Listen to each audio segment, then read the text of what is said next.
A limp parade versus massive protests. This video is going to be fun. Hello everybody, David Schuster here. It was meant to be a spectacle of strength. President Donald Trump's long-promised military parade, complete with soldiers, tanks, and patriotic pomp. But what Washington witnessed was something altogether different. A lurching, lackluster procession playing to empty sidewalks. Soldiers who marched out of sync, and a commander-in-chief who at times seemed barely awake. This wasn't a show of strength, it was a feeble vanity project collapsing under the weight of its own absurdity. But it was far from the type of demonstration that I think that the President of the United States anticipated. Look, this isn't China, this isn't North Korea. You can't force citizens to show up for an event like this, let alone on a hot Saturday with storms looming overhead and serious security protocol to deal with. Meanwhile, across the country, millions of Americans turned out in force for No King's Day, a people-powered rebuke to the very authoritarianism Donald Trump's parade tried to glorify. He just doesn't care about veterans. All he cares about is himself and money.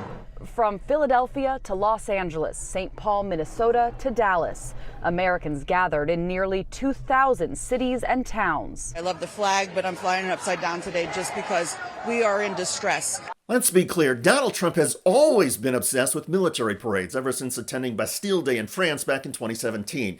He has longed for his own moment of chest-thumping pageantry. But America, despite all of its flaws, doesn't do coronations. We don't parade tanks down Pennsylvania Avenue like a banana republic dictator. We don't need to, because true patriotism is about principles, not parades. Yet there was Donald Trump on Saturday, front and center on a makeshift viewing stand like a sedated guest of honor, as military units, hastily assembled and poorly rehearsed, walked down Pennsylvania Avenue. Organizers had touted it as a historic show of American pride. But pride was hard to spot among many of the troops.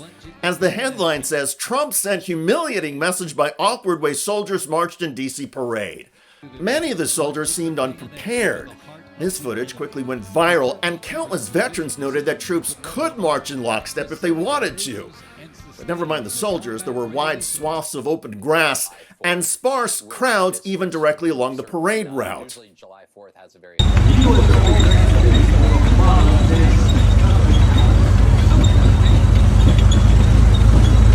Talk about embarrassing.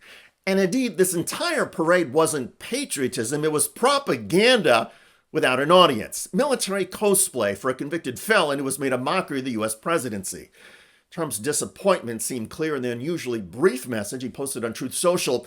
"What a great parade. Thank you, Army." That was it, other than a few videos that Donald Trump added. There are now several published reports that Donald Trump was disappointed by the parade and angry. His birthday celebration got eclipsed by the No King's Day protests. More on that in a moment.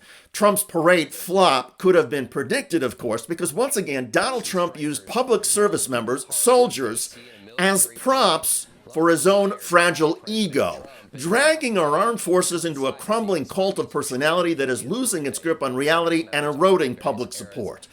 And while Donald Trump was busy playing emperor, America was busy saying, no thanks, and showing what real democracy looks like. In over 2,000 cities, millions of people poured into the streets for No King's Day, a grassroots movement that began as a reaction to Trump's increasingly monarchic rhetoric and has grown into a full-blown national celebration of democracy, equality, and resistance. No tanks, no brass, just marching feet, loud voices, and a clear message. America doesn't crown kings. We want to make sure that we can fight against the authoritarianism that's happening as we speak. Across the United States, the atmosphere was electric, peaceful, resolute, and deeply American. Again, compare that to the footage of Trump slowly slumping forward in his chair as soldiers tripped over a poorly timed cadence. Trump looked tired, not just physically, but ideologically. Out of sync with the moment, out of sync with the country. His communications director, Stephen Chung, this morning put out a social media post in which he said there were 250,000 people that came out for this parade. That's just not accurate. It's not even close to accurate. And so that's the way that this White House would like to present it. The contrast between the faltering parade and the booming protests couldn't have been more clear. One marched for Trump's image. The other took to the streets for America's soul. Trump and his shrinking base want a country where might makes right, where institutions bend to the will of one man and where dissent is punished.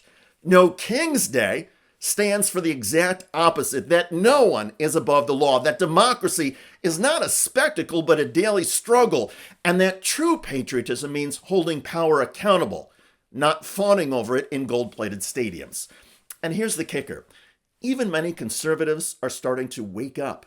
Veterans groups that once held their noses and voted for Trump are beginning to voice discontent. Active duty service members are expressing growing discomfort with being dragged into political stunts.